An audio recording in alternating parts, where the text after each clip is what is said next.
ada hujan besar. Bohong.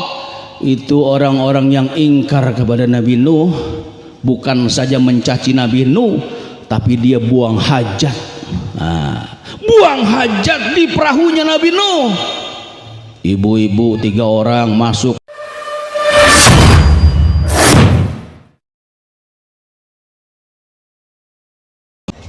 Gin katanya mau nyukur, mau ceramah gin. Ini penceramah kayak mau makan bakso. Model apa Pak Jepuran? Cepak.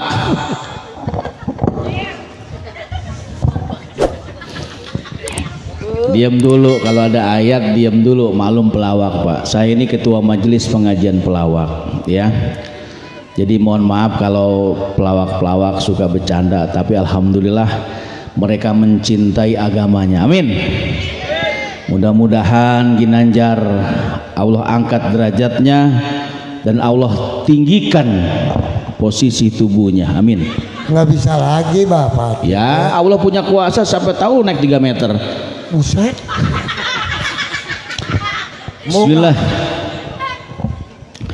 Bismillahirrahmanirrahim.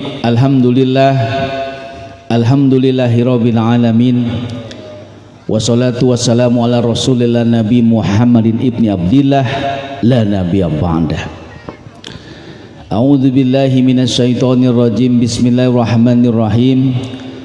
Wa qala rabbuka alla ta'budu illa iyyahu wa bil walidaini ihsan. Shadaqallahul azim. Wa qala Rasulullah sallallahu alaihi wasallam anta wa maluka li abika. Amma ba'd. Rabbi sahri sadri wa yassirli amri wahlul 'uqdatam min lisani yafqahu qawli. Allahumma sholli ala sayyidina Muhammad. Jangan jadi orang pelit kalau dengar salawat sambut. Betul. Allahumma sholli ala sayyidina Muhammad. Masya Allah, mudah-mudahan kita orang yang mendapatkan syafaat nanti. Amin, amin ya robbal. Bapak Ibu yang berbahagia, alhamdulillah segala puji bagi Allah. Mari kita haturkan, karena di tengah wabah COVID yang mendunia ini, di antara saudara-saudara kita yang tua yang muda mati, alhamdulillah hari ini kita masih sehat walafiat. Amin. Dan kampung kita hari ini menjadi jauh lebih baik daripada kemarin.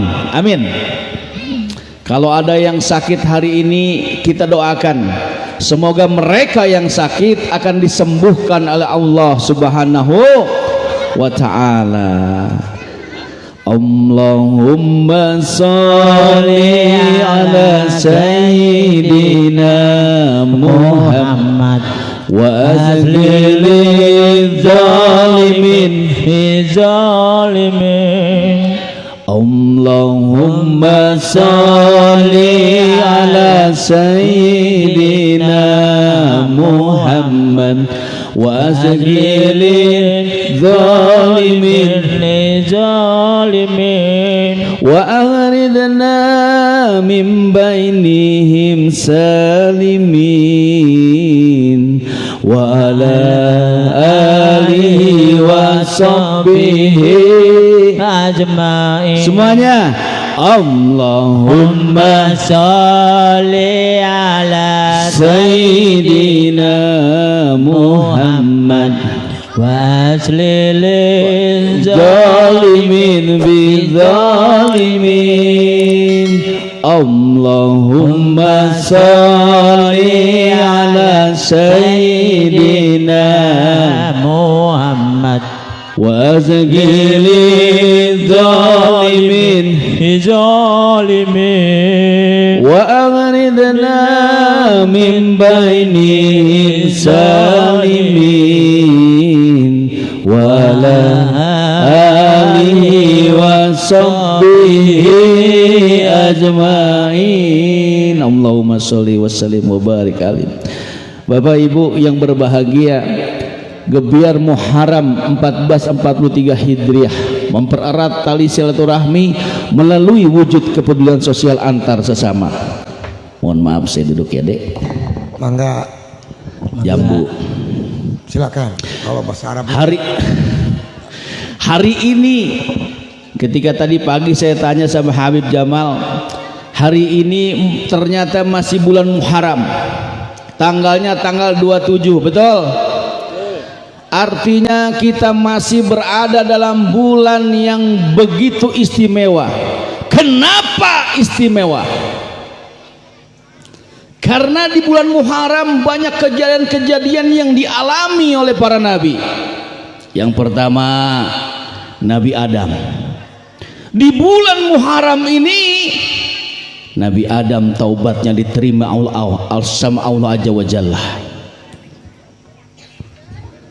Masya Allah, Nabi Adam gara-gara makan buah kulti diusir dari sorga.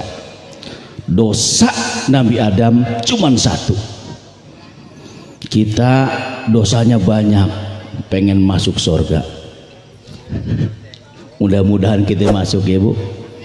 Amin amin ya robbal alamin. Apalagi Bapak TB kejadian yang terbesar di bulan Muharram ini. Sebut saja Nabi Nuh. Nabi Nuh mempunyai istri dan anak yang ingkar kepadanya. Kam ma'ana wala takum ma'al kafirin. Wahai anakku, sini, jangan kamu berkumpul dengan orang-orang yang ingkar. Wahai anakku, sini, kata Nabi Nuh, sini, jangan kamu bersama orang-orang yang jauh dari perintah Allah. Jangan. Tapi kata anaknya yang menyembah akal, tidak ayah, aku tidak akan naik perahu. Perahu kan kecil, saya naik ke gunung. Secara logika, secara akal, gunung lebih besar daripada perahu. Padahal perahu Nabi Nuh besar, tapi masih kalah sama gunung. Akhirnya sang anak tidak ngikut ke perahu. Kemana? Ke gunung. Allah kirim hujan terus-terusan. Air yang tadinya sepinggang lama-lama seleher. Dari seleher terus naik ke kebun kelapa, dari pohon kelapa naik ke gunung, sampai orang-orang yang di gunung udah nggak bisa bertahan lagi, yang selamat di kapal. Masya Allah, Nabi Nuh membuat perahu itu penuh fitnah. Apa hikmah dari perahu itu? Siapa saja yang menyeru kepada kebajikan, siapa saja yang mengajak orang kepada kebajikan, pasti difitnah. Itu dah rumusnya. Belajar dari Habib. Mengumpulkan orang segini banyak, menyantui anak yatim. Oh, fitnahnya kenceng. Betul. Betul.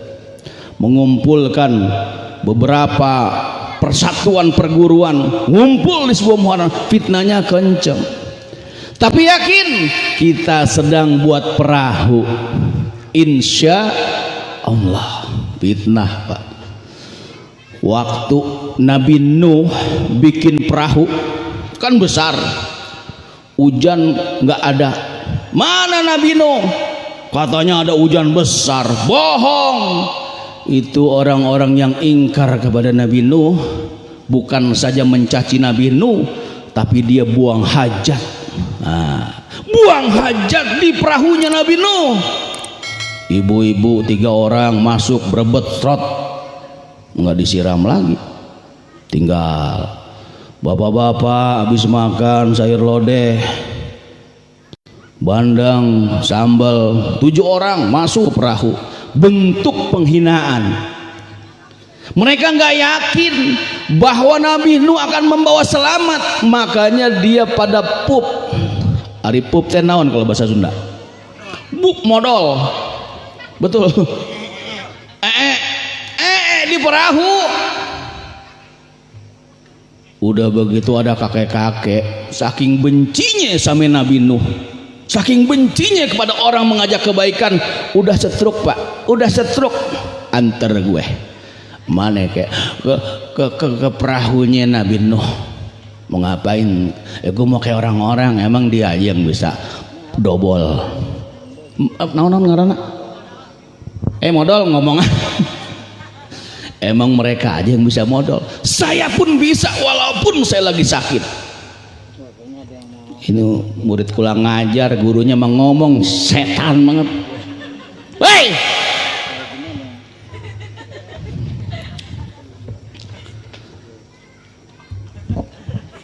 Nape sih Ji? Bukan gue lagi ngomong lo iya kayak gitu. Ini nanyain HP aneh harganya berapa? Astagfirullahaladzim. Iya. Dengerin. Iya. Nabi Nuh ini orang udah setruk, secara fisik udah nggak sempurna, tetapi hatinya sakit. Dia sampaikan kebenciannya dengan mengikuti cara yang jorok, cara orang-orang menghina Nabi Nuh. Udah setruk, digotong-gotong Pak, dia modal di perahunya Nabi Nuh. Kopret Ikut ya. Pret ini kan kakek-kakek, nggak mungkin pret poh.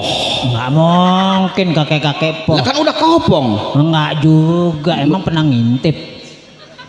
Kakek-kakek itu pasti bunyi wah.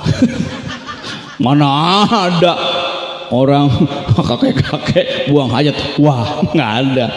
Bleng. Wah, nggak mungkin bilang. Ngapa maksudnya? Belum kate makan ubi.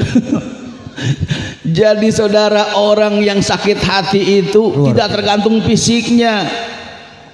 Kalau ada orang yang sakit stroke, membenci orang pada majelisnya, dengan segala upaya mengikuti cara-cara yang tidak baik.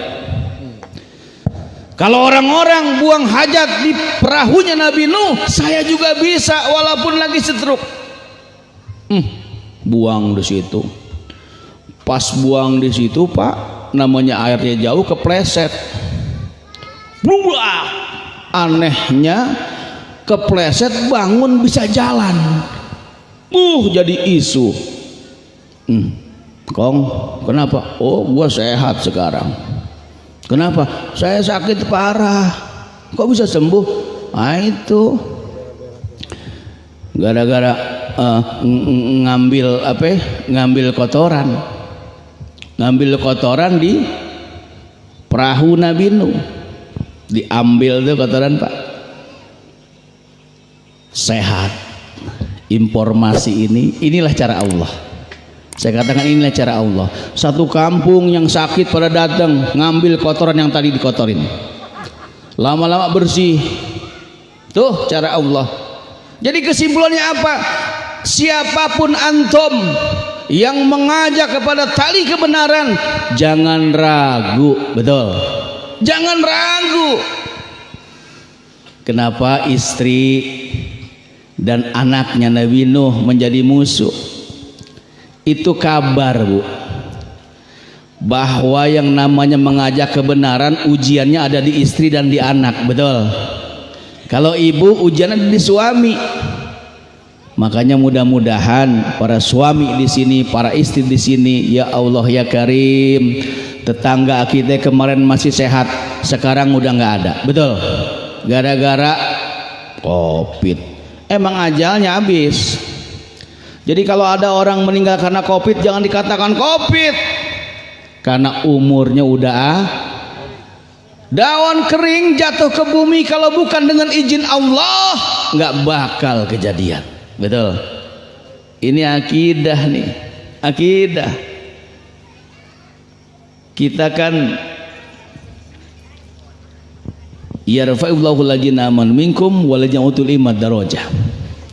Allah akan mengangkat derajat kita, syaratnya dua, ilmu dan iman. Kita dalam suasana COVID ini ilmunya kurang.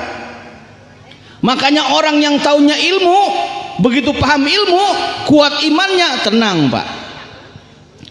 Kita ini kan hidup, teorinya begini Bu, masalah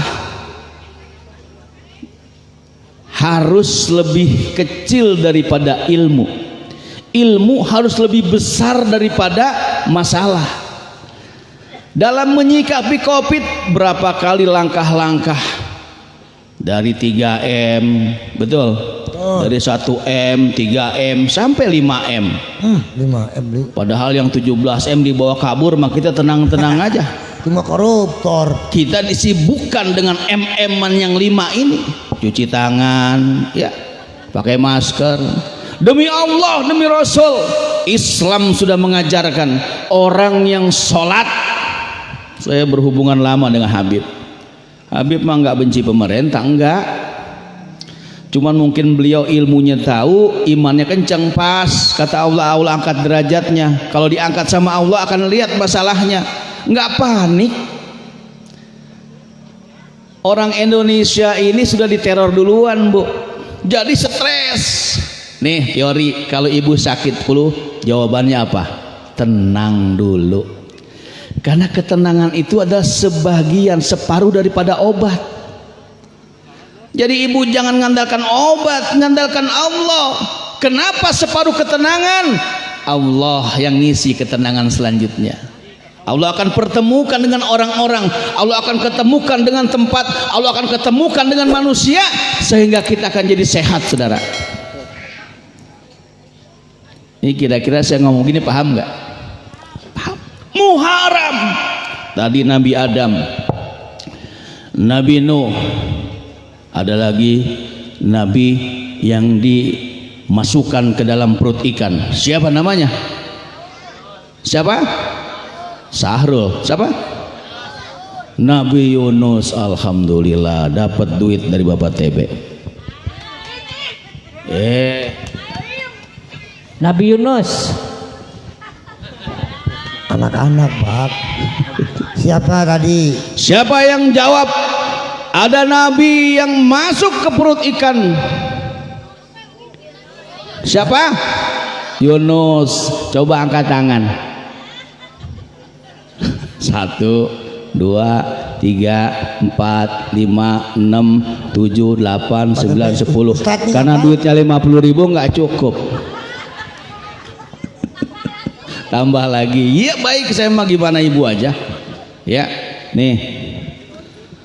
Nabi Yunus.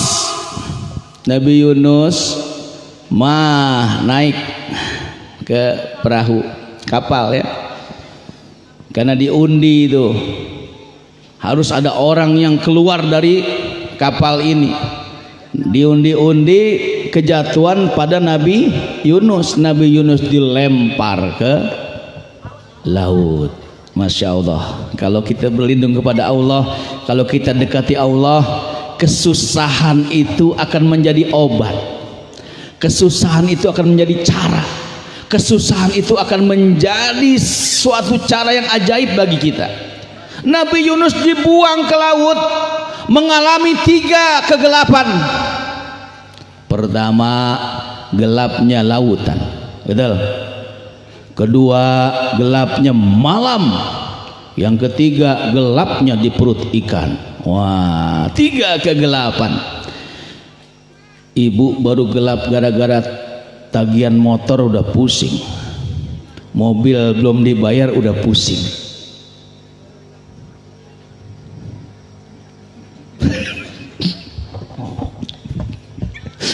Bapak pusing ya? Pusing. Ya nggak pusing lah. Iya. Ada kreditan mobil ada? Jangan di ngomongin gitu. Ada. Ini depan umum. Masalah mobil ini kan masalah ikan paus. Ya namanya agama, betul. Kalau Nabi Yunus masuk ke dalam 3 kegelapan, saudara, 3 masalah yang membuat dia gelap. Kalau gelap kan nggak bisa jalan, betul. Tapi dia yakin la ilaha illa anta subhanaka inni kuntu minadz zalimin. Makanya menurut kiai-kiai ya, para habaib kita, kalau kita lagi diuji dengan kegelapan, aduh nggak bisa saya mendidik anak saya ini, ya Allah, baca tuh la ilaha illa anta subhanaka inni kuntu minadz zalimin. Apa? La